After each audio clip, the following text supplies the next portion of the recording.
welcome inside for another edition of SJHL Weekly. Are you staying warm today, folks? Because boy, is it cold out there. But we got some hot topics for you today to help you warm up on the inside and the out. So let's tune in for another great edition of SJHL Weekly. I'm Clark Munroe, your host. We're here in the IKS Media Studios, of course. And we have 11 games to get to from over the weekend. So it was a busy weekend, 3 different days. There was 3 games on Friday, 5 on Saturday, 3 games on Sunday. So it was a busy weekend for everybody across the league. We're going to announce the players of the week later in the show.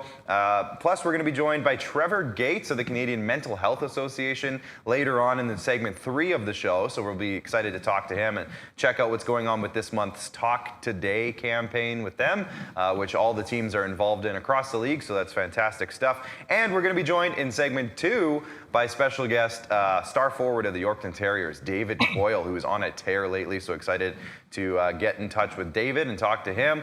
Before we get too deep into all of that, though, of course, we got to thank our sponsors. And it starts with Borgo, Capital Auto Mall, Cantera Seeds, Chevrolet, Sask Lotteries, Saskatchewan Construction Safety Association, Nutrien, Tourism, Sask, UPL, SGEU, Great Western, SGI, and RBC. Thank you to everybody there. And if you're watching on any of our social media channels, make sure you hit the like button, hit the share button, hit subscribe on Facebook, Instagram, TikTok, Twitter, wherever we're at, YouTube. And of course, our friends at Flow Hockey always want you to get your subscription to that as well. You can catch all the action in our league and across a bunch of other leagues as well with a Flow Hockey subscription. So get on that. And we're going to bring in now our guest, or our co-host, I should say, of the show today, Jamie Neugebauer. You'll notice, Jamie, there's an empty chair here. Where's Rory? Rory, where are you? Rory's there. Hi, Rory. Hi, guys. Rory's day-to-day with an upper body injury. Or a lower body injury? I'm gonna leave it there. But Rory, I'm glad you could join us regardless. I know you're at your house in Humboldt, so how's everything going with you? We'll start with you. Yeah, middle body injury. It's a war zone in our house right now, man. You got Megan painting the kitchen right now, cabinets and everything, and then a couple of us with a little bit of a stomach bug that we're trying to fight off. At the tail end of it, though, so I'll be spewing SJHL talk into your ear, and hopefully that's the only kind going on for me for the rest of the day. But we're in a little bit of a war zone, and we're battling through. But just like the teams trying to stay in the playoffs and get it back into the playoffs, it's the same for everyone. I wasn't sure how graphic you wanted to go on that, so I guess I let you have it, and there you go. Now we know. Now we know. Partial left to the imagination, and partially maybe not. You painted a bit of a picture. I think that's good. I think everybody's appreciative that you didn't go much farther than that. Sure. Nugsy, what was your weekend? Well, just quickly to respond to Rory, clearly if it's a war zone, he's answering the Call of Duty by still being on the show. Call of Duty double pun there. There's a little bit of a pun double there. pun there. Yeah, Wow. You know what? I try to be entertaining. Yeah, I'm doing good. You know what? Games of the month, the showcase, that has claimed people before with injury and illness. And so, Rory, no surprise there, but hope you feel better soon. Again, I don't feel anything close to 100% either, but nobody cares. Work harder. That's what Everybody's hurt at this time of year. Everybody's hurting. It's just whether you can work through the injuries and get to the playoffs, and that's the bottom line. Yeah, perfect. And I know there was a game of the month on Friday. Yeah. There was games going on all weekend. So why don't we, gentlemen, look at the recap from the last 3 days to figure out what's going on here. So we'll start with Friday. Of course, this was the game of the month. It was a 3-2 overtime win for the Weyburn Red Wings in Estevan on the SaskTel game of the month. Yorkton took a 4-2 win over Notre Dame. And then Humboldt, that started a big weekend for them, a 5-2 win over Battlefords, and maybe a not so big weekend for Battlefords. If we go to Saturday now, we'll see why. Estevan, revenge night in Weyburn, a 5-2 win over the Red Wings. Melville with a 3-2 win. This is a big one for them over the Nipawin Hawks, who were coming off of a huge win against the Melfort Mustangs in their previous game the weekend prior. Humboldt, they scored a couple of goals on Saturday night. It was 10-3 in a win over Battlefords. Again, a huge win for Humboldt and a not so good weekend for the Battlefords North Stars. We'll get to that in a minute. The Flin Flon Bombers in a heavyweight collision, a 4-0 win over the Melfort Mustangs in what is now going to be a very important game, I believe, gentlemen. We'll talk about that shortly as well. And the Larange Ice Wolves with a 4-3 overtime victory over the Kindersley Clippers on Saturday. And then on Sunday, a rematch, and the Larange Ice Wolves again with the 4-3 overtime victory over the Kindersley Clippers. A big weekend there. It was a fun weekend. The Yorkton Terriers with a 6-3 win over Estevan in a 3-game and 3-night stretch for the Bruins. They just didn't have enough gas in the tank for Yorkton. And then Melville with another big 3-1 win over the Nipawin for 2 wins for Melville. Guys, there's a big weekend. But I think the biggest weekend, Rory, we'll start with you. A lot of goals scored by the Humboldt Broncos over the last couple games against an opponent that I think was a huge opponent to do it against, the Battleford's North Stars. Kind of 2 4-point games. They ended up getting 4 points out of them, but in a way, 8 points. Rory, talk to me about the weekend. Yeah, we talk every show leading up into the playoffs as that intensity grows about how important these swing games are. But I want to revert full circle moment here. 2 months ago, we did this show on December 9th, and I was the first to call out the Humboldt Broncos. I said, something is broken. This is not a good hockey team right now, but it doesn't mean that they can't be. And then I gave you the reasons why, and it was called the 4 C's, right? They led to the 5th C, which was confidence. The 4 C's were consistency, cleanliness, clutchness, and capitalization. And I all had stats that was going against the 4 C's, that nothing was going in their favor. Well, consistency is one of them. They're on a 7-game point streak. That's pretty consistent so far. Clutchness was the inability to score the big swing goal, the big momentum-changing goal. Well, the Broncos have scored 3 or more straight goals at any time of a game in 5 of those 7 games. So that is good clutchness, good momentum-changing aspects of Humboldt. Cleanliness, not being able to control a large portion of your game because you're making too many mistakes. Well, the Broncos in this stretch have only been trailing for 18 minutes and 55 seconds throughout a 7-game point streak. Finally, capitalization. Well, they've scored 39 goals in 7 games, 5.57 goals per game. That's pretty good capitalization. All 4 C's leading to the 5th one, which is confidence. It's the highest level of confidence I've seen this season. Obviously, yes, they've beaten Nipawin once, Notre Dame twice, and Battleford's 3 times throughout this stretch. They got a really hard stretch coming up in the second half of February, but the confidence is there. They're playing with confidence. They're playing better, and I'm not sure if that's, acquiring a goaltender, getting a little bit more depth with a couple other trades that they did. But the 4 C's was the issue 2 months ago, and the 4 C's right now are all clicking at an A+ rate, and it's leading to these effortless-looking games that they're playing so far, like against the Hawks and Nipawin, and these 2 this weekend against Battlefords, where it just seemed every chance they had, they were able to find a good opening, make a good pass, and find a good goal to pick up 4 points. Wild. Well, hey, could we stop these highlights for a second? Let's get out of the highlights. We have a clip for you, Rory. Funny you should mention that show. Let's roll the tape. That's what's wrong with the Humboldt Broncos right now, the 4 C's. Take what you want. Okay. Mic drop. I could not disagree with you more, Rory, that there's anything wrong with the Humboldt Broncos. They are a flawed... They're out of the playoffs. Well, that's, by they're tied on points. And it's just a matter of wins and regulation wins and whatnot, win percentage.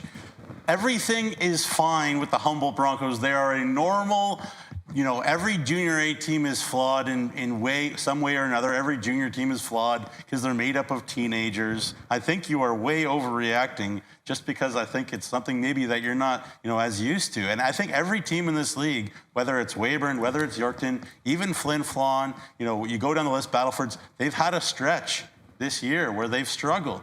I mean, I even had the same look on my face. Nugsy was even wearing the same sweater. Rory was in Humboldt that day. I mean, it was what a clip to pull. I'm surprised you pulled that one. I had people after the show reach out to me and be like, "Hey, were you mad at Nugsy for saying it's just something you're not used to?" I'm like, no, I'm not mad at Nugsy. I want us to get into a little bit of debate throughout the show, so it's totally fine. But hey, I was pointing out things that were going not cataclysmically wrong for the Broncos. But these were issues, and they got to address them, or else it could continue to snowball bad. And so far, you were right. They were a team that also corrected it, but if they didn't correct it, now you're not in the position you are right now. So I also wanted to go full circle, looking at those issues. Have they corrected them? And based off numbers, it looks like throughout this 7-game stretch, they have corrected a lot of those issues. Well, you know what? I've been trying to use whatever avenue I can in my media job, in my day job, to help the team that I work for win and figure things out for 8 years, whatever it is, and it's never really worked. So well done, Rory. You helped the Broncos. Bulletin board material. I'll take that win. I'll take it. You should. Irregardless, a 6-0-0-1 stretch for the Humboldt Broncos, and they've moved up the standings quite a bit, Rory, and it's been a good stretch, and it's, it could be a good stretch going forward too, and we'll have to see how the Broncos can keep this up, because clearly something's going right, and Rory, as you mentioned, there's a lot of C's going right at the moment, so you gotta love it. Let's move on, gentlemen. We have another topic to get to, out of hibernation, and of course we're talking about the Bruins and Ice Wolves. Of course, they have woken up from their slumber. The Bruins offense is getting going. The Ice Wolves are getting some really crucial points right now to keep their playoff hopes alive. Rory, I'm going to go right back to you if you don't mind. Let's talk about Estevan. Let's talk about Larange, because they've been getting some good games at least. Maybe not all the wins they probably want, but some good games at least since the deadline at least, and giving themselves a chance to make a push for a playoff spot. Yeah, okay, so I'm just going to hit you with some numbers, right? And you're going to have to stick with me because it's a decent amount of just math, because I wanted to go with you guys and weigh what the percentages you think were, or chances of them making the playoffs with where they are right now. And Nugsy, I know you'll have a lot more to kind of back end on these, and where are these teams right now with making the chances? I'm going strictly number basis. Because we could say, yes, it was a great weekend for the Bruins and the Wolves, and none of us would be lying. It was a great weekend. But when asking about the playoff chances, it did nothing for them. They're in the exact same spot where they are with actually less games. So here are the numbers. Just stick with me. The Wolves got 3 points this weekend, but they actually fell 1 point further away from the playoff line. It did push 3 teams to 8 points away. But so now it's just not one team at 7 points away. There's 3 teams at 8. There are more teams that they can catch, but a further distance to go. So the weekend points percentage for the Larange Ice Wolves was 75%. Overall, their season points percentage is 45.1. Let's find a middle ground for the rest of the way and just project that. Let's say they get 60% points percentage from here on out, 15 games left in the season. That's 18 points. That'll get them to 55 points on the year. Teams would have to get 56 to mathematically eliminate them, which leaves 11 points is the magic number for the teams from 6 to 8 to get to 56. And that's with Larange at a 60% points percentage the rest of the way. Is that doable for Larange? And that's where I'll leave it at you guys. The Estevan Bruins got 3 points in 3 games this weekend. If they did that the rest of the season, 16 games left equals 16 points. Battleford's, Kindersley, Humboldt will only need to get 6 points each to mathematically eliminate the Bruins. So let's just elevate that a bit. Let's say Estevan can get 4 points every 3 games. That's a 66% points percentage, which would give them 21 remaining points this season. Teams, exact same spot as Larange, would have to get to 56 points to eliminate Estevan at a 66% points percentage. So 11 points to me is the magic number right now, because I think those are fair numbers to give Larange and Estevan, unless they go on a crazy 9-game, 10-game win streak. But just based off the season so far, 60% points percentage is generous. And that would give the other teams in the playoffs right now need 11 points in the remaining season to get to 56, which I think is a pretty concrete number. You can disagree or agree with me. Obviously, crazy things can happen, but just based off of being a little generous and what's happened this year and what's happened recently this weekend, I feel that that's a pretty decent estimation of where teams need to get to in order to feel safe about their playoff chance. Yeah, Rory, just listening to you spew all those numbers, it made me think of that clip from, I think it was Scott Steiner back in like the 90s or early 2000s, the wrestler, when he was like, you have a I know that one. You have a 3/4 chance of beating me and a 33% chance of beating him, so that means you have a 33.7% chance of, and he just starts listing numbers. Yours were better, but when I think of Larange, let's talk about Larange really quick, Rory, just because I'm going to elaborate on your point a little bit. You mentioned, the rest of the way, can they get that 15, 16 point or whatever to that plateau to get to that point where they might be able to surpass any of these teams. I'm just going to list off some teams that they're going to be playing in the next couple weeks, because we'll find out pretty soon, I think, Rory. This weekend, Weyburn. Next week, Nipawin, Melfort, Yorkton, and then Notre Dame, Melville, Yorkton. So like I think by the end of that Notre Dame game next Wednesday or 2 Wednesdays from now, I think we're going to know one way or the other. Can I cut you off here just quickly? Please do. To summarize what you're saying, Clark, the Laurent Ice Wolves play in the Sherwood division. Yeah. And that is a problem for the rest of the year. They are not home a lot.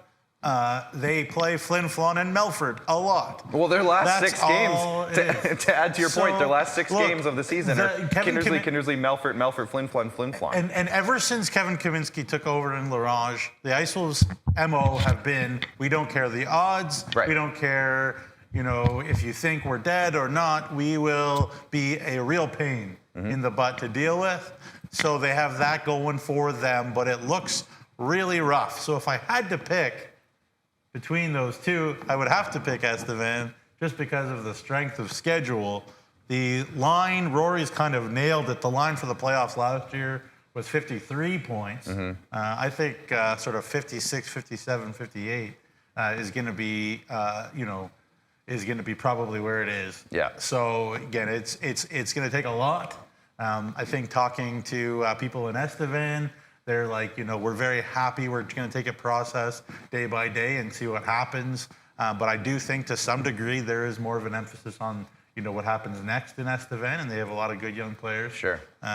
So we'll see. Again, Laurent's not going to quit on anybody. Estevan's not going to quit. And they might play. But it's a big hill, and Rory's right. Yeah, they might play a good amount of spoiler over the next little bit. But Rory, just before I get back to you here, the Bruins, I mentioned the Laurent upcoming schedule. The Bruins' upcoming schedule over the next couple weeks: Humboldt, Flin Flon, Yorkton, Weyburn.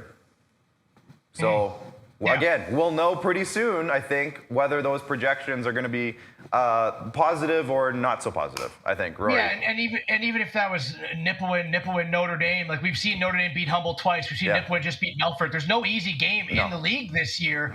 The one thing is that everyone's going to be, what if they play each other, right? The swing games where you can make up 4 points. Laurent only has 3 of those left. 1 against Melville, 2 against Kindersley. Estevan only has 3 of those left. 1 against Humboldt, 2 against Battleford. They don't have a lot of those 4-point swing games left. And then the 3-point games, if there are any between the teams they are trying to chase, are also killers, right? Melville has 3 of those. Humboldt and Battlefords have 6, and Kindersley actually has 9. 9 of the remaining games are against that 5 to 8 playoff teams, where if they end up in overtime games like both of their games did this weekend, it's a dagger to Laurent and Estevan. I will say, though, odds aside, because this is why we wanted to do this topic, just look at what are the opportunities. The weekends for Laurent, exceptional, considering what they've gone through. They had to trade away their top player, if not one of their top players, right? Getting some guys back. Battling Kindersley, who's, as hard as a team to beat, especially now trying to fight to hold on to that final playoff spot. And then the Estevan Bruins, going up against their rival, the Weyburn Red Wings, trailing that first game, tying it up, getting into overtime, then going into Weyburn and defeating the Wings, who were on a massive streak going into that. And I think 10-1 in their last 11 games prior to it. But, the rejuvenation under Drew Kosher has just got to be looked at as a positive, because the team's playing freely. The team's, it looks like they're just a little bit more jiving with some jam and offense and flow, and not as, uptight and trying not to make mistakes, but just go out and play some hockey here, guys. Yeah. So, it's fun to watch that. So regardless if they make the playoffs or not, we got to acknowledge that, yes, these weekends didn't really get them any closer to the playoffs, but they were still positive for a team moving forward. Yeah, you're absolutely right, Rory. I know we're watching Laurent and Kindersley, but the SJHL game of the month was extremely fun to watch. And you know what? Estevan could have been like, oh, well, season doesn't matter, whatever. But, that's not the way it goes in the SJ most times either, just in general. It's been fun to watch. Clearly the shackles are off. Not that Jason Starnick put shackles on, but clearly kind of new coach and new lease on life is doing the Estevan Bruins wonders. And if anything, it's worth the price of admission to Affinity Place. Yeah. Because they're playing a free, fun style of hockey. Yeah, I think the community of Estevan is going to rally behind this team the rest of the way. And like I said, regardless of if the playoff hopes are dwindling or not, these teams can still play spoiler, and there's still some really exciting players on both. So it's definitely not a situation where we're saying, they're done. Oh no, it's like, well, they're done, but like they're still gonna have. There's still gonna be a lot There's of fun. jobs for next year. Yeah, like there's still a lot on the line here. So there's commitments for like a Brady Wilson and a Jacob Kazette, that kind of thing. Speaking of commitments, coming out of the showcase recently, now the headline number 3, guys, is going to be showcase takeaways. I'm going to save commitments for Nuggs. No, I know. I'm just saying showcase takeaways. There always are some commitments, and I know you're saving those for a little bit later. But Nuggsy, let's just go with you, just because we talked about it a bit on Thursday on SJHL Insider. Obviously, you were fresh out of the car, basically getting back from the showcase on Thursday. But now that you've had some time to settle down, and now you've had some time to see kind of the ripple effects of the showcase. What were some showcase takeaways for you? Well, I'll keep it very quick. Three things quick. I know I always say that and then I lie. But anyways. 47 things. So the big one, I'm a liar, what can I say? The big one that I took away was that I was wrong about the under-18 team. I was kind of concerned. There were 7 D1 commits on the Manitoba League, only 2 on the SJ. There were 2 NHL draft watch list guys on the MJ. But the U18 guys all competed, got terrific goaltending. We knew they would from O'Halloran and Malacca. So there's that. I was wrong about the U18s. Sure. The second thing is that maybe Braden Klamosko should give Jacob Streetsy a little bit more penalty killing time. He does not kill penalties really for the Humboldt Broncos. And fair enough, they've got a lot of guys that can do that job very, very well. Don't need to go through the list. Maybe Rory can another time if you want. But he had 2 shorthanded goals at this tournament. He only had 1 all year long, and he looked really dangerous. So, I know there's reasons maybe why Jacob Streetsy, you want to save that energy for 5-on-5 and power play for a guy who leads the league in points. But 2 shorthanded goals, maybe give it a look, Braden. We'll see what happens. Third thing is that this is going to sound obvious, but whatever. It really matters to have team success. You can be obsessed about points for yourself. You could be like, can I get that second assist, coach, please? Blah, blah, blah. But in a short event, didn't really have a practice. It was just fun they were having out there on the skate.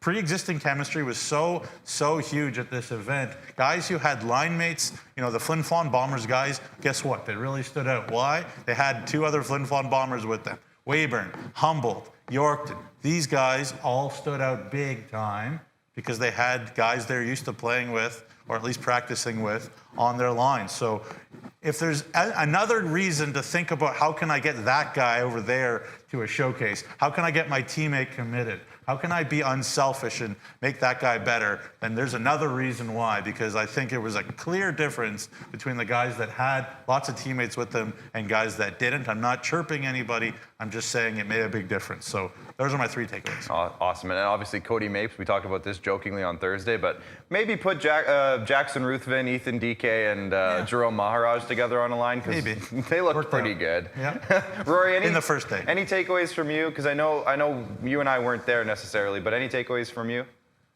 I noticed that there was a TSN turning point in terms of the SJHL winning and the MJ. No, I mean, the people on the inside of that joke will understand it, and we can elaborate about it now. You did a fantastic job at announcing the lineups prior to one of the game. But the funny knock now on Nuggsy is that the SJHL did not win another game after he did that. So, hey, if you were on that team SJHL Gold, look yourself in the mirror, because it's because of you that I got thrown under the bus.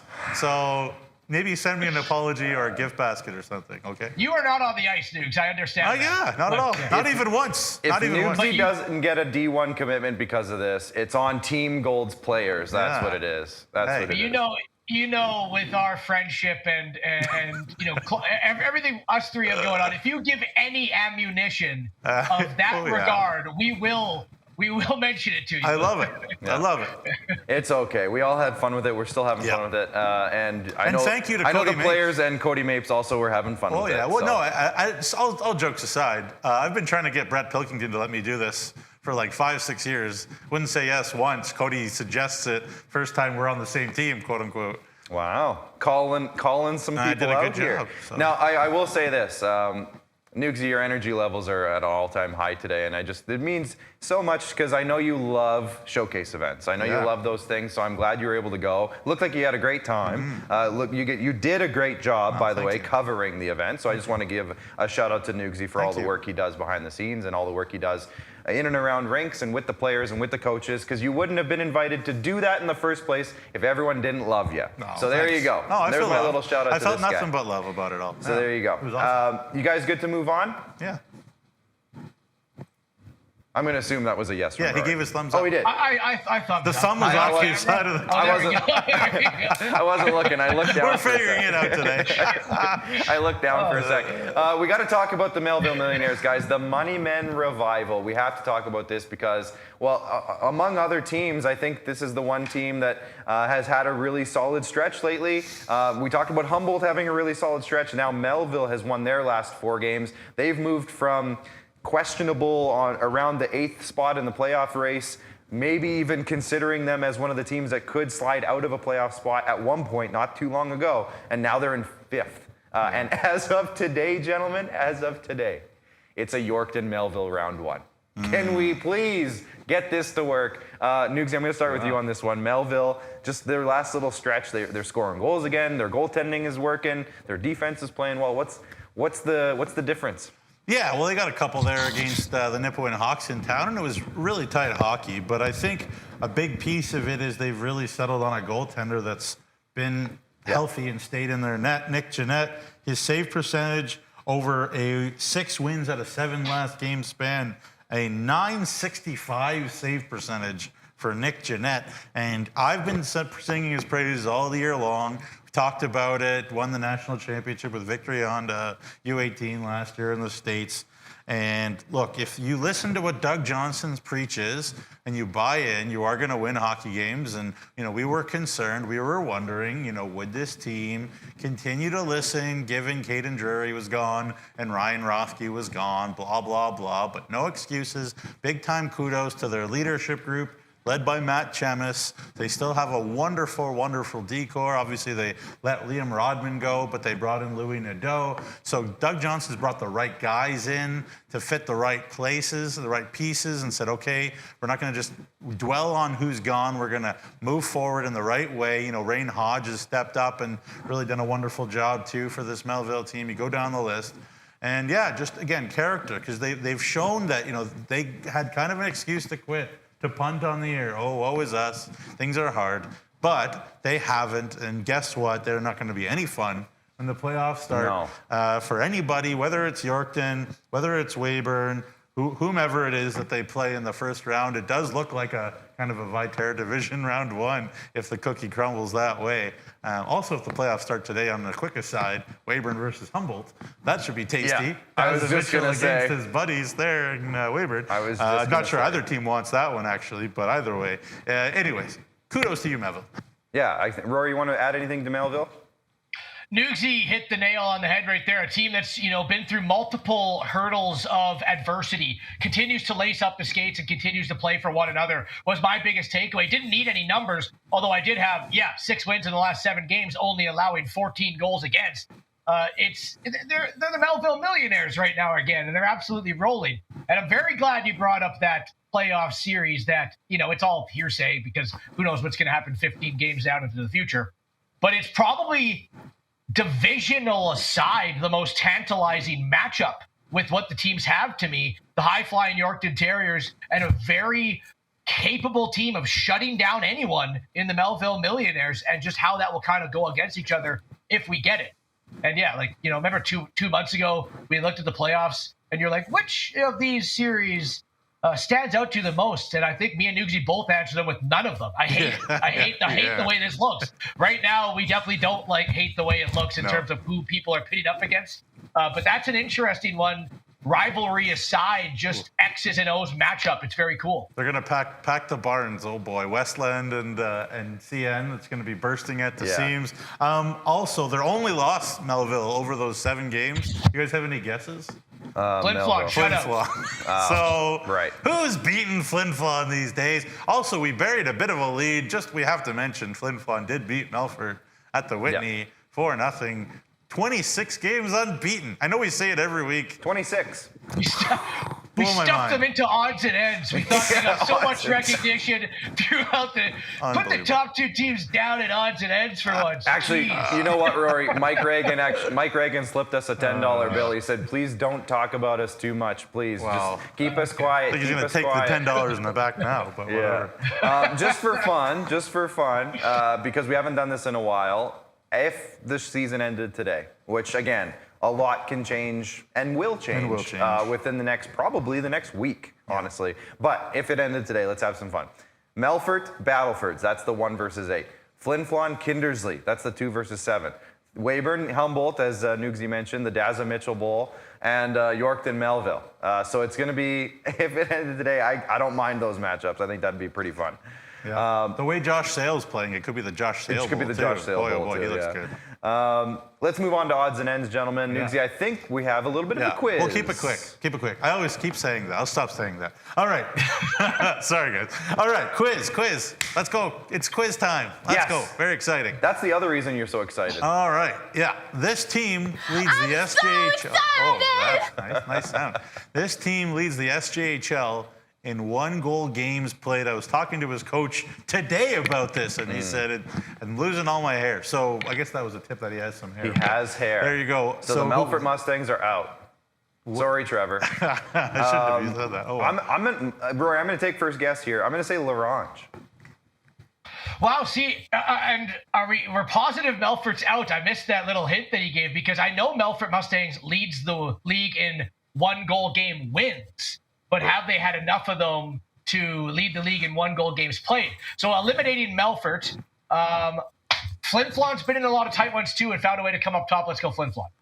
Okay. Neither of you are right. It is the Kindersley Clippers. Kindersley. 18. And that doesn't even include empty net goals. Yeah. So they've been really tight in a lot of games. Clayton's losing his hair over it, hey? Sorry, Clayton. Yep. All right. This man led the Métis and First Nations in the 1885 Northwest Rebellion, and it's Saskatchewan content because the rebellion happened in Saskatchewan. So A, Scott Barney, B, Poundmaker, C, Louis Riel, and D, Johnny McDonald. We'll let Rory go first. Bryce, can you just come back into the camera? Man, a history. I love Scott Barney. I don't think it was him. He's pretty old. Is this not Louis Riel? Quizzy Yeah, I'll go Louis Riel. Yeah. That is correct. There we go. Oh, I was supposed to let Bryce do the horn. Sorry, Bryce. My mistake. He did it. I know, but I should just let him do the horn. My mistake. Does he know the answers? I gave him the answers. Okay. All right. Who is tied with Max Chakrabarty for the second most primary assists in the SJHL? Obviously, Jerome Maharaj has the most assists in the SJHL. So who has the second most first assists in the SJHL? Rory, you go first. Is it A, Boris Kaufman, B, Dustin Arenas, C, Nikita Ivashenko, or D, Ryder Ringer? Do they have this on Instat, or did you go through everyone's goals? That would have took a long time there, Nudes. It's on Instat. Okay. I mean, I know Boris Kaufman is second in the league in assists, so just by hopefully that has him enough of a first assist, I'll say Boris Kaufman. I'm going to just go out on a limb and say Dustin Arenas just because Yorkton has so many guys that he can just feed all the time. So the answer is A. So we don't have like a way if one of them's right. And Right. one's wrong. Rory's so right. Rory's right. Get the buzzer there, Bryce, or whatever. That's good. So Rory's got a 2-1 lead here. Yeah, he's kicking it. 2-1 lead for Rory. All right. Alfred Nobel, of course, the famous Nobel Peace Prize, invented what before funding his prizes? A, the wheelchair, B, just guns, C, the telephone, or D, dynamite. Is this still funding his prizes to this day? I'm guessing it's a foundation. The original money pool? I actually know this. I know this, and that's why I really hope Nugsy brings back the Jeopardy, or at least I think I know it. Okay, well, weird memory from a movie. Can you put the answers up again? I'll go first, and then Rory, you can say what you think it is. I'm going to go dynamite because it sounds fun.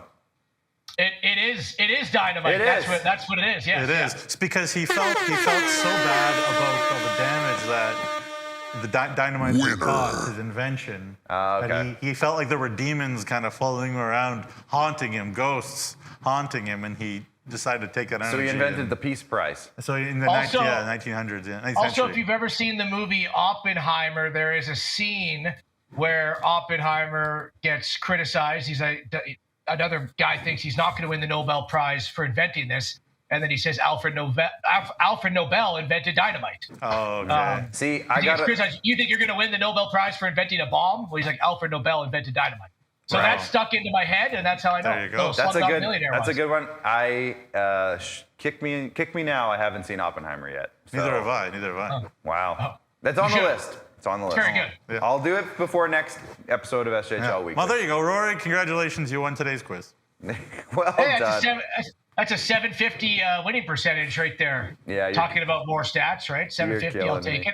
it. With all of the stuff that we just talked about, not necessarily Alfred Nobel or Louis Riel, but let's look at the standings now and just see where we're at going into this upcoming week.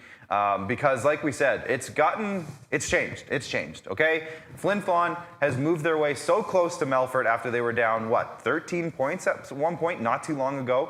And Weyburn, Rory, you did a great expose on the Weyburn Red Wings last week. They're now just 6 points back of Flin Flon, so they're right in that conversation, as we talked about. Yorkton has solidified themselves in 4th right now, at least for the time being. Melville has pushed their way up to 5th after being in 8th and pretty close to the edge there for a while. Humboldt has pushed their way up to 6th after being in 8th just last week. And Kindersley and Battlefords, again, just kind of timing is not great for them right now, especially Battlefords, who has lost their last 4 games. And 2 of those games were to Melville. So not very, again, bad timing. Larange, 8 points out, as Rory mentioned earlier in his math lecture. Estevan, 34 points. That means they're 11 points out. And Notre Dame and Nipawin with 26 and 21 points, respectively. So there's the update for the standings as it sits today.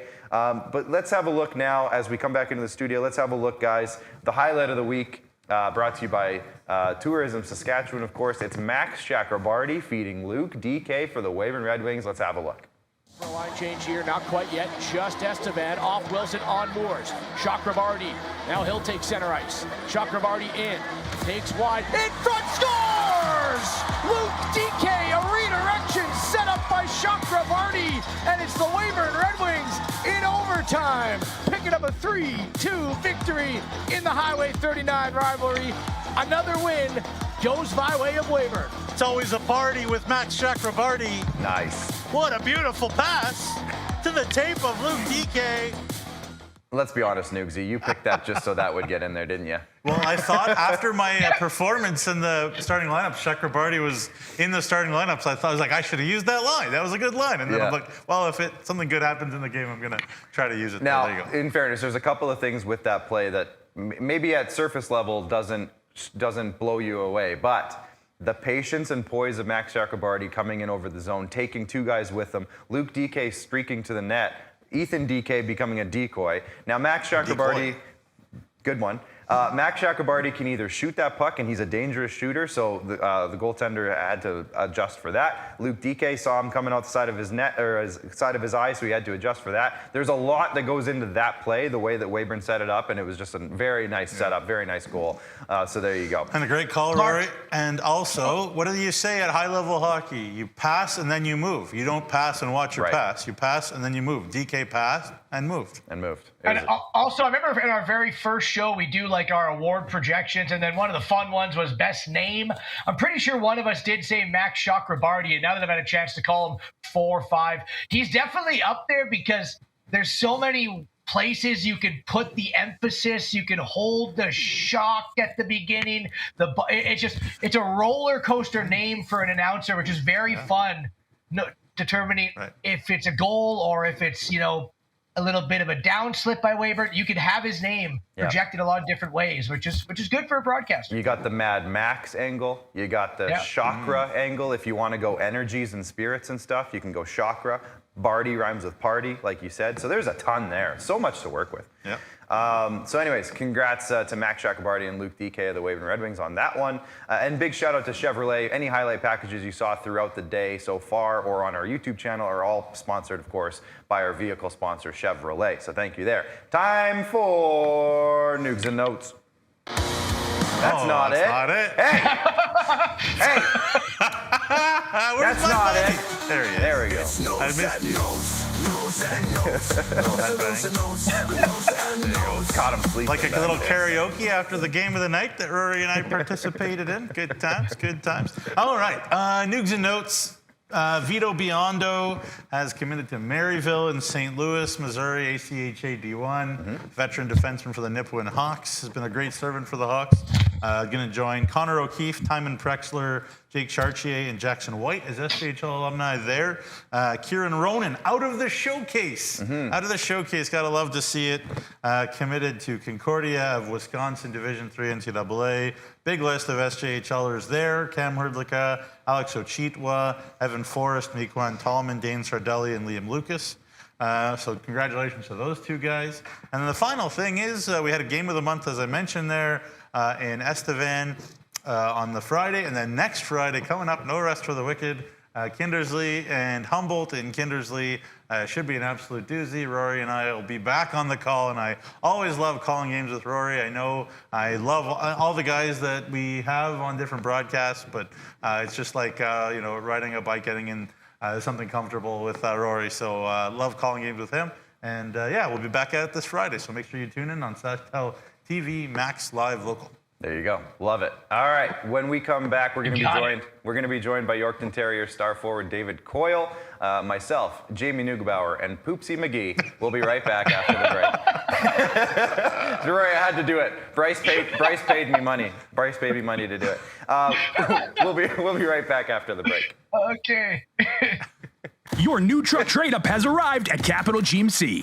Volume pricing is back. As inventory levels go up, prices come way down. And right now, we have over 250 brand new GMC Sierras to choose from. Lease a Crew Cab 4x4 Pro Edition for only $269 bi-weekly plus tax with $0 down. Or work with our finance experts to get the best available rates. Plus, GM certified pre-owned inventory is back too. Shop over 150 vehicles, all makes, all models. It's finally time for your new truck trade-up, only at Capital GMC. Each year, the SCSA issues over 10,000 training certificates to the construction professionals who build our province. That's the population of Martinsville. Learn more at scsaonline.ca.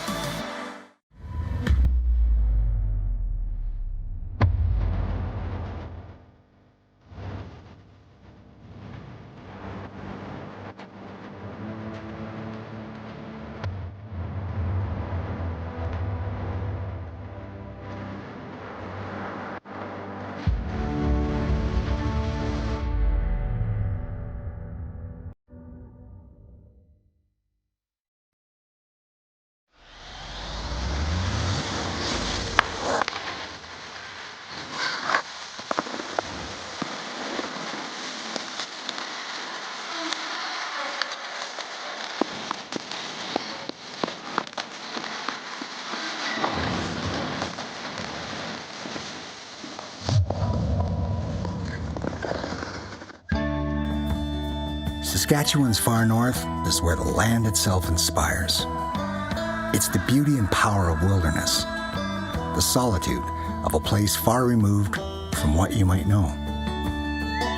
When this landscape surrounds you, it's like nothing else. Come and let it awaken you, energize you. Come and create your story in our Northern Lights and Waterways. Saskatchewan. In a year where Amazon sold its first book, Alanis topped the charts, and the Frappuccino became cool, we were there. Trusted by the Saskatchewan construction industry since 1995. Learn more at scsaonline.ca. As a student, things can pile up fast. Ouch. But the RBC Student Banking Bundle makes back to school easier with up to $275 in value. That's a whole pile of takeout.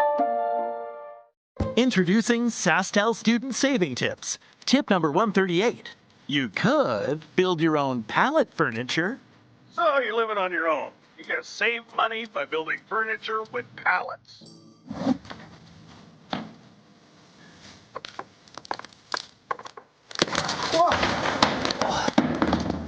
Or get Infinite 150 for only $50 a month with SaskTel Student Deals. Increase your home comfort with high-efficiency natural gas equipment. Sask Energy offers rebates so you can lower your energy use and save money. For a list of rebates, contact a participating network member or visit saskenergy.com.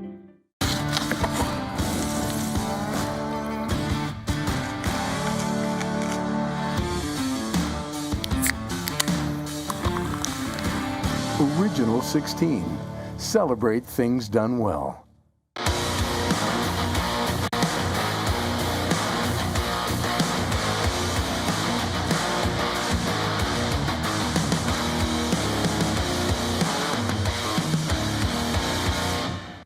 All right, welcome back inside SJHL Weekly. Clark Munroe here with Jamie Neugebauer and Rory McGouran on the video chat, and we're now going to be joined as well on the video chat by Yorkton Terriers forward David Coyle. David, thanks for joining us today. Appreciate your time. Thank you very much for having me. Absolutely. So, David, there's obviously a lot we can get into you about the Yorkton Terriers season so far, your own season. You're having a great season in your own right. I guess let's just talk about Yorkton, the team overall right now. It's been there's been some ups and downs this season, I think, to say the least. But overall, sitting in 4th place right now, how's the team feeling in general? Yeah, we had a couple of stretches where we went on, I think, around almost a 10-game win streak, and then we had a little slide, just kind of mid-season little bump we had, I think. But now we're kind of, after the break here, bringing it together and trying to be all ready to go for playoff time here. Absolutely. And I don't mean to say anything too soon, but as of today, you'd be facing your highway rivals, the Melville Millionaires, in the first round of the playoffs. Is that something that you guys are thinking about as a possibility, or are you just like, hey, let's just take care of our own stuff right now? We're just trying to take care of each game 2 points at a time and try and climb that standings a little bit. And if we end up playing Melville first round, that'll be a huge one, especially for the town. Expect it to be pretty much almost sold out as well, which would be lots of fun. Yeah, for sure. Rory, I'm going to let you go next here with the next question. But David, really quick, it's been a whirlwind, I'm going to say, year and a half or so for yourself. Obviously, starting last year with the Melfort Mustangs in probably one of the bigger trades in recent history in the Clay Sleva trade, coming over to Yorkton. A bit of a younger team last year, and now coming into this year, obviously, you're a part of the leadership group there, putting up a ton of points, not just yourself, the whole team. What's it been like for you, I guess, just over the last year and a half or so in the transition? I think last year from that trade at the start, it was actually pretty good. Got a little fresh start here in Yorkton, and we kind of just built the team kind of a little bit more for this year here and developed a lot of guys and kind of planned for this year to kind of be our run towards going for that championship. And I think we got a really good shot at that if we keep playing our way and stuff. So we'll have to see what happens here. Rory? Yeah, and one of Emery's first moves, and quite possibly from when he started in Yorkton until now, his biggest move was that Sleva trade that acquired you and Thomas Reese back with Yorkton Terriers. Just how quickly since when you made that trade, going to the Terriers, and then now seeing you guys as a powerhouse, one of the favorites to win, in my opinion, just have you seen that turnaround, and what do you attribute most to it? Because it takes everyone, obviously, but being a part of it as a part of that piece to help the turnaround and the rebuild, how have you kind of seen that develop in your own eyes?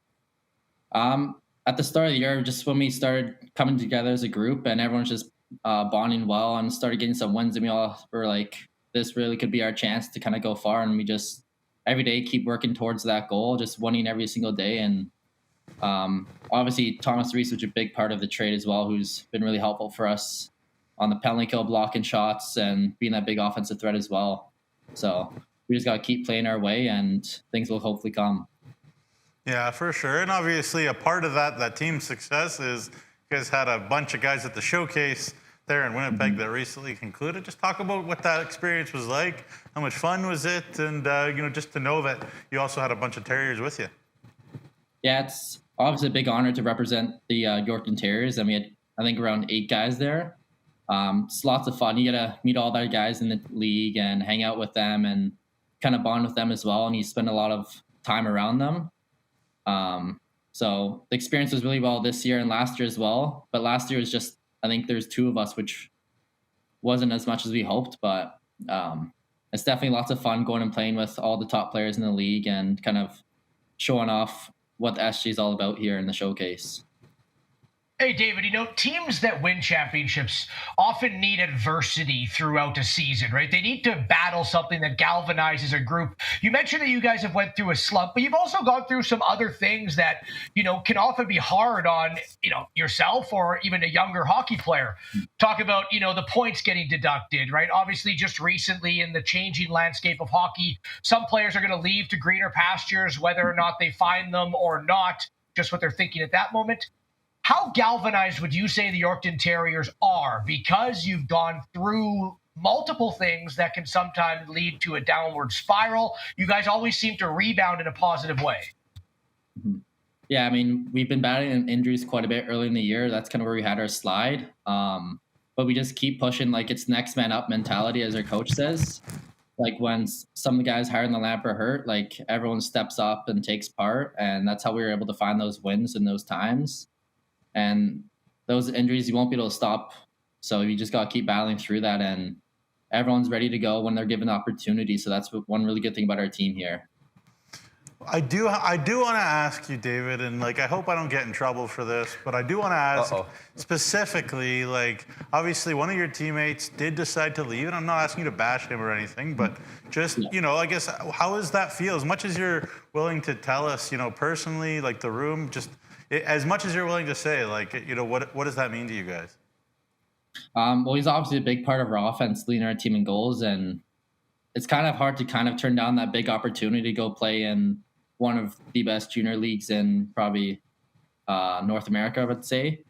So it's kind of hard to be mad at the guy for taking an amazing opportunity, but we just got to keep doing what we do here, and everyone's going to step up. Everyone's got some bigger roles now, and we'll kind of see what happens here in the next stretch. So is there a specific? Oh yeah, go ahead. Sorry, Clark. No, go ahead. I was just going to follow up on that and be like, is there a specific, guy that steps up or a guy that stands in? Maybe it's Emery, right? Maybe it's another man of the coaching staff. Maybe it's Jaron. A lot of the team that, hey, you know what? Like we've been through some hurdles. We've been through a lot of things. Let's just keep moving forward. That leadership on the team, you probably being one of them as well. What kind of happens in a dressing room when you go through these things? We just try and stick together as close as we can, because off ice, if we're all hanging out and building that chemistry, it doesn't really matter what kind of happens, and we just keep coming together on the ice. And these changes, you never know, stuff might happen, and we just got to work through it. Yeah, absolutely. And speaking of working through it, like David, I've been so impressed with you all year, like so consistent, and everything that you've been doing. So well done for the way that I guess you've worked and developed yourself. I guess just talk about handling kind of being down the stretch here as a 20-year-old, handling the fact that this is your last year in junior, and not wanting to leave anything to be desired, because you've been so consistent. So be my guru here for a second and teach me how to be consistent like David Coyle, because I'm so impressed. I just feel like when I'm doing my routine, like just getting the same routine every single game, you kind of get more comfortable, and you're just able to kind of block out all the outside stuff and just focus on what you got to do. And I feel like that's kind of what helped me kind of be more prepared for every game and kind of give it everything I have, especially being my last year of junior. I don't want to leave anything behind, no regrets or anything. So just keep staying consistent and just do my part, and hopefully we can get the win every single night.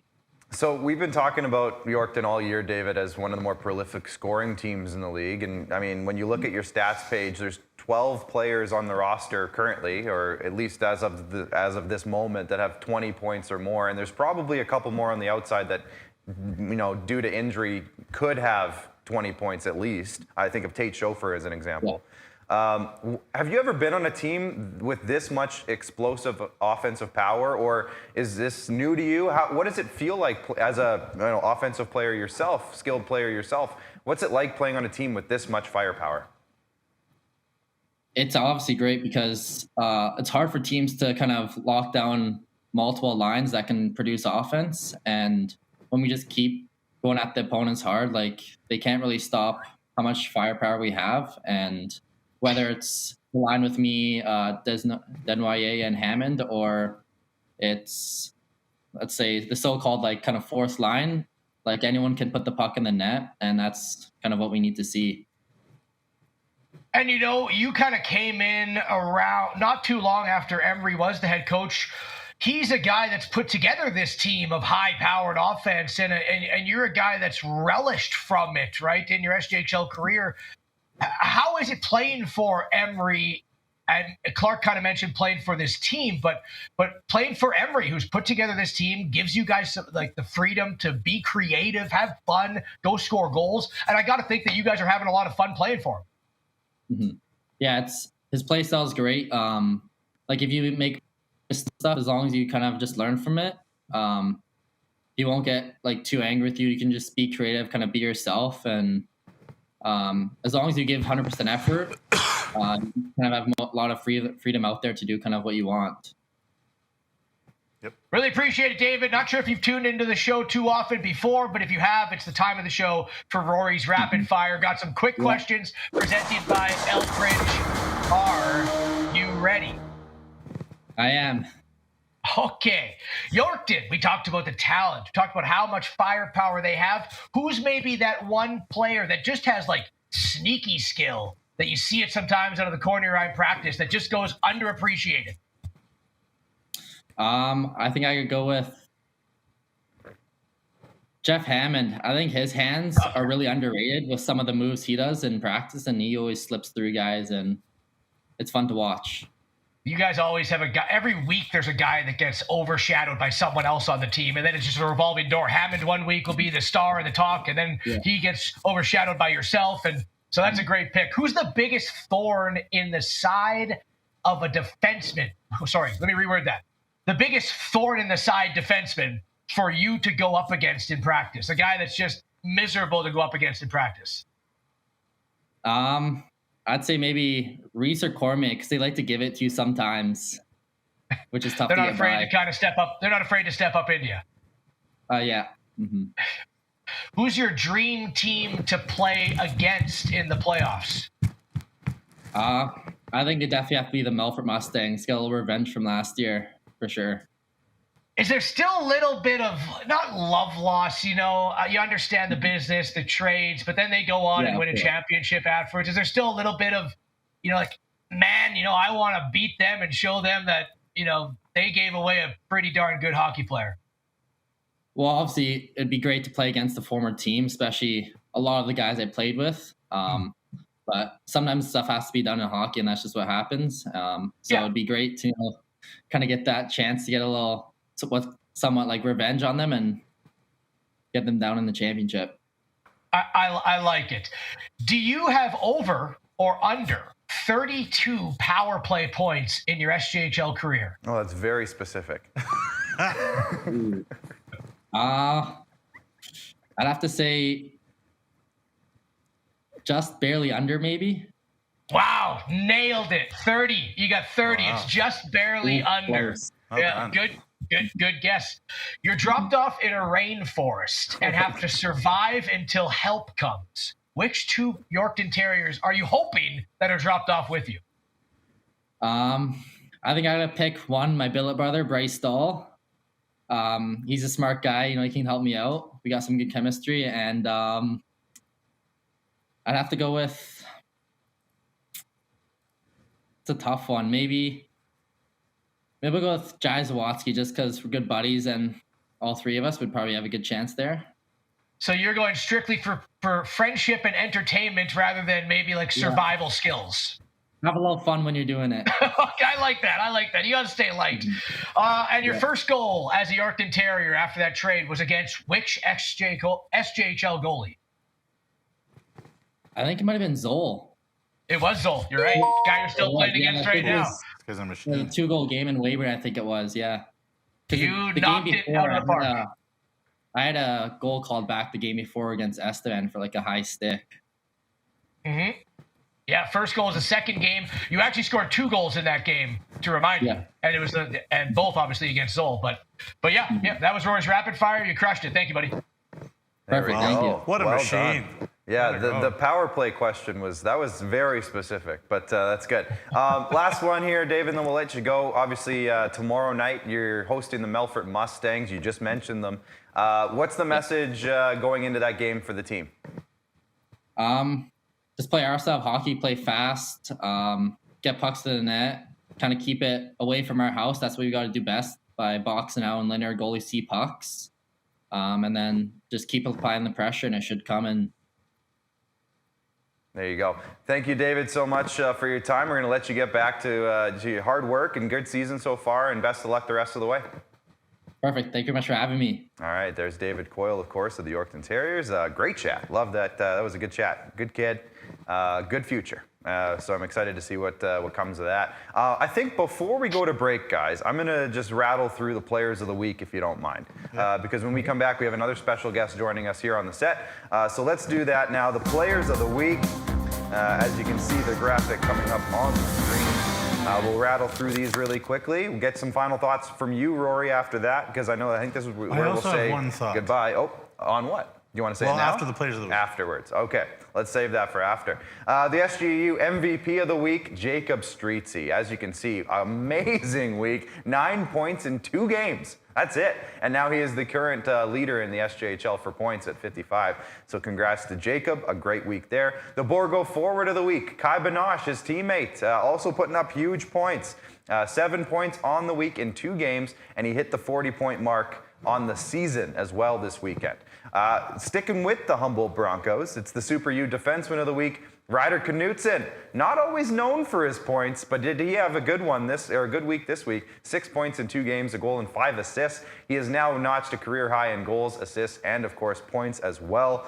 So congrats to Ryder Knutson. And then we go to Daza Mitchell for the goalie of the week. The Sastel goalie of the week. We're sticking with the Humboldt Broncos. He's 5-2-0-1 since joining the Humboldt Broncos in that trade, of course, that we have talked about at nauseum. Rory, sorry to bring that word up for you. On 2 starts this week, he had 2 wins, a .934 save percentage, and a .250 goals against, so huge week for Daza. The IKS Media Rookie of the Week, Vinay Junik of the Yorkton Terriers. We didn't talk about him with David Coyle, but he's having a good year too. 22 points in 32 games this year for the rookie, so big week there. 2 goals in 2 games, a big part of the Weyburn Red Wings' depth, and anytime Yorkton he has Terriers. What did I say? You said Weyburn. That's okay. Oops. Anytime he's performing well, Yorkton's usually performing well because depth scoring is so important in this league. And then we move on to the final one, Cantera Seeds Saskatchewan Player of the Week, and it's Dawson Carroll of the Kindersley Clippers. You see him there surrounded by his teammates after scoring a goal. 2 games this week, 4 points. He is 7th in SJHL scoring this year, goal scoring specifically, because he has 21 goals on the year, Nugsy and Rory. A big year for Dawson Carroll. Congrats to all of our Players of the Week. Nugsy, what's up? Yeah, just quick. We love the photographers in our league. 4 Humboldt Broncos getting awards. 4 different photographers. Yep. We spread it out. Having pictures. We spread it out. How about that? Yeah. That's all I gotta say. Yeah, we had a Marla Posberg, we had a Kelly Kosher Jacobson, we had a Richard Peterson, and I think we had a Doug Clausen in there. Yeah. So there you go. We had all 4. Good eye, by the way. Yeah. Rory, any final thoughts before we let you go for the day? Nope. I'm going to recover through today. Already doing this show with you guys has made me feel a little bit better. I'm almost out of it. And then we got another game of the month coming up this weekend in Kindersley. Again, 2 teams that are tied with points right now. I know Humboldt has a game Wednesday. I believe Kindersley does too midweek. So it's going to be a great one. So make sure you tune into that. And have a great talk. With. Sorry, I forgot the name. Trevor. I have it written down here. You might with Trevor. You might say, Rory, we're going to have a great talk today. Talk today. That's right. Thank you, Rory. Get better. We'll talk to you again down the road. Poopsie McGee out. Poopsie McGee out. Get out of here. There you go. Rory McGouran saying goodbye. When we come back after the break, we're going to be joined by, as the aforementioned, Trevor Gates of the Canadian Mental Health Association. He is the executive director of CMHA Saskatchewan, so we're excited for that chat. We'll queue up the rest of the week, Nugsy, really quick before we end it off, and then we'll say goodbye. So stay tuned. Wow, stick around is what I was trying to say until after the break. The Chevrolet Silverado 1500. Advanced power and capability to tackle the long hauls. Style to make a statement on the streets. Visit ChevroletOffers.ca to learn more. Each year, the SCSA issues over 10,000 training certificates to the construction professionals who build our province. That is the same population as Weyburn. Learn more at scsaonline.ca.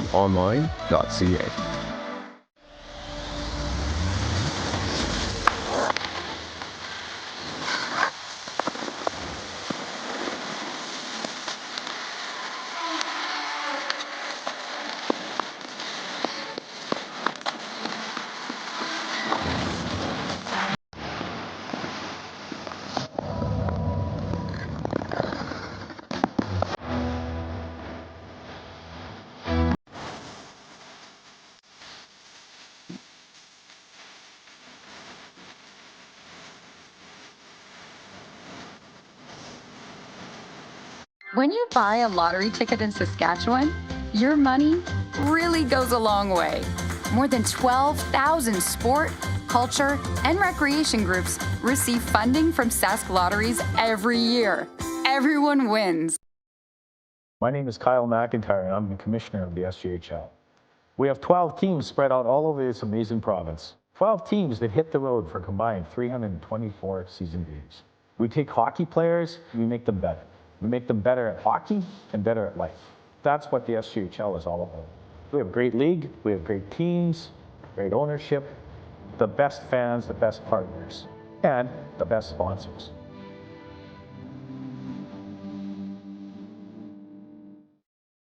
Sask Energy Network members are the best choice for natural gas solutions for your home or business.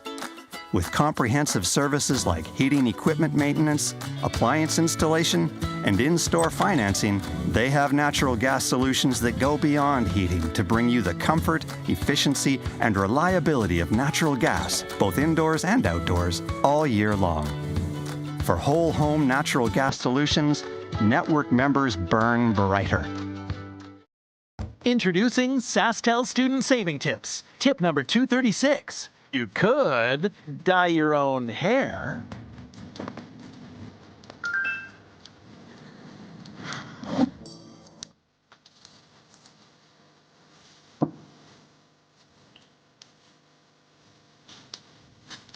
Or you could save up to $20 a month on a new wireless plan with SaskTel Student Deals.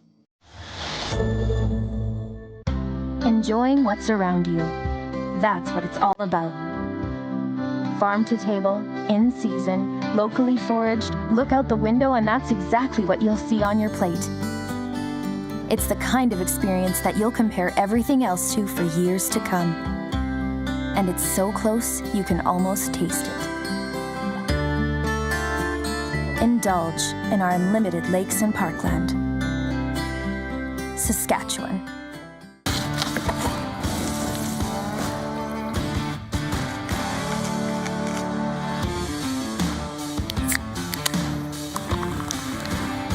Original 16. Celebrate things done well.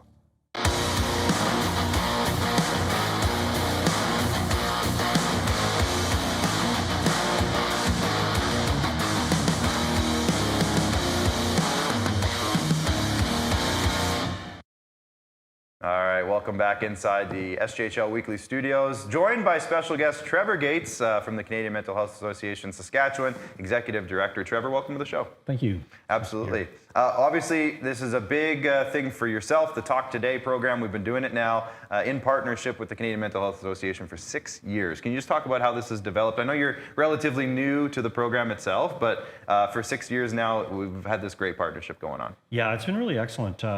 One of the things that I really like about, especially working in the area of mental health, is we've been able to get these kind of partnerships to go forward. And I think historically we've looked at mental health as a individual type thing, which it is, but it also can be community based, right? Too, the mental health of a community and what we're doing and also looking at teams and going forward. So something like this, where we can get in and be part with, I think future leaders and stuff in our communities, and take an active role with that. It's pretty exciting. Yeah, and speaking of hockey and the connections there, you have some hockey connections yourself, which you told me about before the show. I won't spoil it, but pretty cool. Yeah. So, when I was growing up, so my first cousin, I'm originally from a small town called Climax, Saskatchewan, and my cousin Gord Kluzak was the #1 draft choice with the Boston Bruins, and they're in the 80s.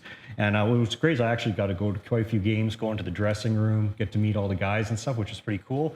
And then my uncle, also from Climax, is Willie Desjardins, which most people know that name in the hockey community. So pretty lucky and fortunate to be able to talk hockey with guys like that. Yeah, Willie Desjardins, big time junior hockey name. Yeah. So a lot of junior hockey players, team for fans in the country know about Willie. Yeah. Every team in the league now has been trained in the SJHL over the past 3 seasons. I know our league has been very strong in pursuing this whole thing with the Mental Health Association. Can you just talk about the SJHL's connection to the CMHA? Yeah, so we've been really fortunate, and a lot of our branches have been working with the different teams, and I think it's a big shout out to SJHL and the leadership, especially Kyle McIntyre too. I think it's just been incredible to be able to force us through and we have, like you said, all of our teams have been trained in it. So we've been able to move forward, and it's been we've been very excited about it, and the feedback we're getting has been very, very positive. Yeah, and speaking of positive, I was at the Winnipeg Showcase there as well, the MJHL, SJHL Showcase. I saw you guys had a booth there, and people were stepping by and getting some pens or whatnot was available there. I guess talk about how that went for you guys, conversations you had, how that went. Yeah, it's been, what's interesting is how mental health's talked about now. And again, I like to even use the term mental wellness, because we a lot of times associate negativeness with mental health, right?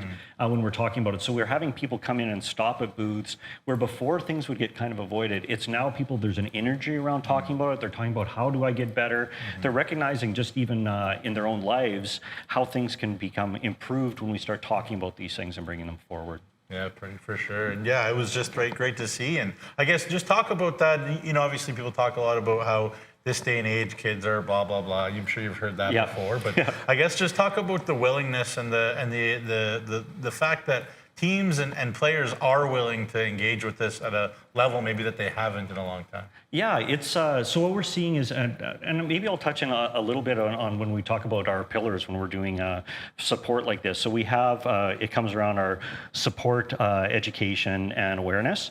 And when we're looking at support, which I think comes in, so when we have our mental health coaches and our when we're looking at that, there will be somebody from CMHA that will support with the team, and that's when you start seeing the people. So originally the people that have gone through and our mental health champions. So we start with all the players that are going. Although it's open to coaching staff, it's open to parents, it's open to billets to go look at that. But what you're saying is that what I want to get to is that you're seeing the leadership for this and the groundswell coming from the players themselves, because they're seeing it's something that can support them and they can actually support their teammates. Yeah, that's so important. And speaking of parents and teammates and coaches and communities, what kind of feedback have you guys gotten? I know, you're relatively new to the program, but I'm sure you've heard or seen some very positive stories, some great feedback. What kind of stuff have you heard about? So this is when we're hearing people come in, and of course there's individual stories, that come in.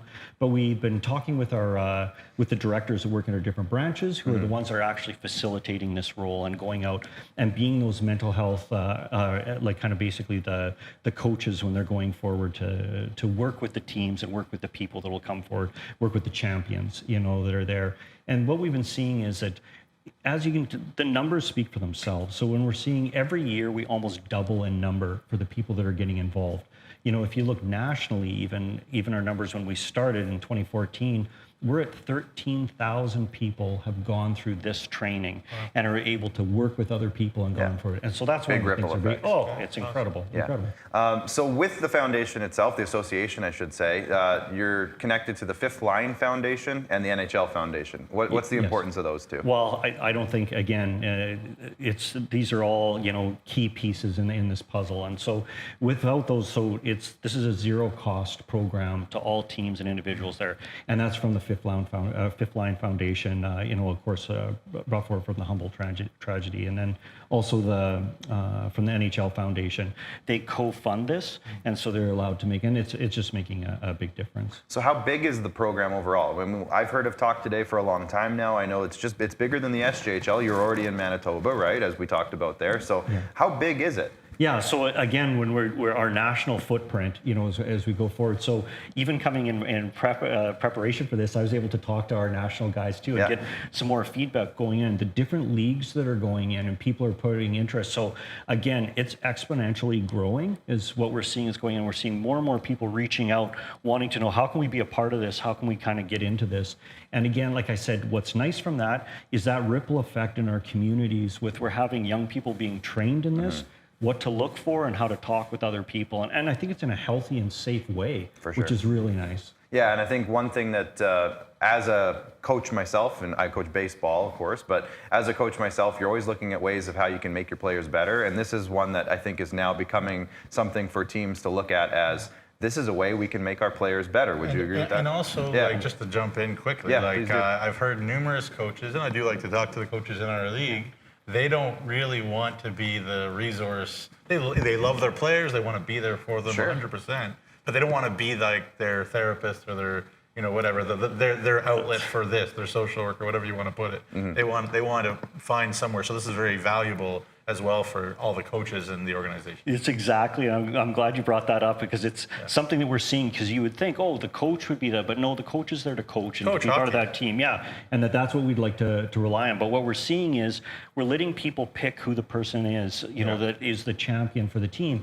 So it might even be a billet. It could be a parent. It could be something that everybody feels comfortable around, and you just go with that. Or it could be a staff. It doesn't, it's not, it's up to the individuals to pick that person. So you're in the showcase in Winnipeg. What's coming up next? What kind of things are you getting involved in for this month? Well, because it's February, right? So we have, this is our Talk Today kind of our month where we're kind of promoting throughout. So we're seeing one of our pillars is awareness. And in awareness is we have all of our partners is then what the thing is that they give back is they have these awareness kind of type. So we have our games that'll be coming up. You'll see where we'll have tables at the games. You'll see stickers on the helmets and jerseys about showing what's going on. And that's how we kind of go forward, as we can start to have those kind of awareness months going up. But it's not just something that happens in the month, it happens all year round. So if anyone's listening today and is like, you know what, this is great, I'd like to get involved. A person in the community or somebody involved with the team or a parent or a billet, what can people do to get involved in something like this? Well, I'd recommend in their area there'll be a branch that would be there to reach out and contact one of the CMHA branches.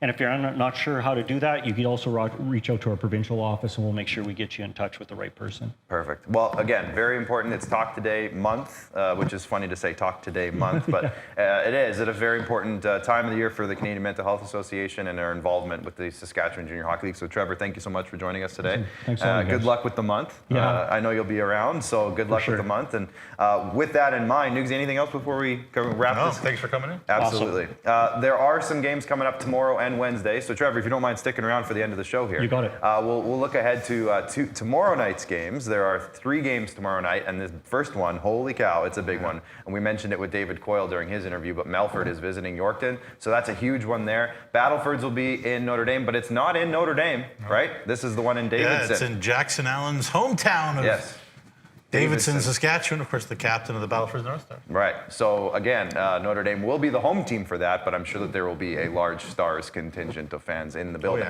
And then Flin Flon will be in Nipawin for a big one as well. Nipawin, do they have another big upset up their sleeves after what they did to Melfort a couple weeks ago? Then on Wednesday, we'll go into Estevan versus Humboldt. That should be a great one. Again, Estevan needs to start putting some wins together if they want any chance to get into the playoffs. Battlefords will be in Notre Dame, but actually in Notre Dame this time. That's actually in Wilcox. And then Weyburn, another huge one. That's a tasty treat. Weyburn versus Melfort. So Melfort's got a tough couple of days coming up for them, but it could be a big message to the rest of the league.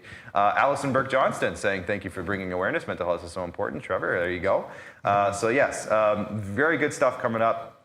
We'll make sure if you follow us on all of our social media channels, you can check us out on Facebook, Instagram, Twitter, or X, TikTok, and of course here on YouTube if you're watching on YouTube. And make sure you get your subscription to Flow Hockey. We'll be doing tons of Talk Today stuff with not just our league account, but all of the team accounts. We'll also be doing lots of Talk Today stuff throughout the month, so make sure you check that out. I know Notre Dame's already been doing it. I saw something. Nugsy, you're all over it. So thank you there. And one more big shout out to all of our sponsors, of course, and that includes Cantera Seeds, Borgo, Capital Auto Mall, Sask Lottery, Chevrolet, Saskatchewan Construction Safety Association, Nutrient, Tourism Saskatchewan, Sask Energy, UPL, SGEU, Great Western, SGI, and RBC. 6 games over the next 2 days. We'll be back on Thursday with SJHL Insider to wrap that all up and recap it all. But until then, make sure you get out to the rinks and enjoy the hockey, everyone.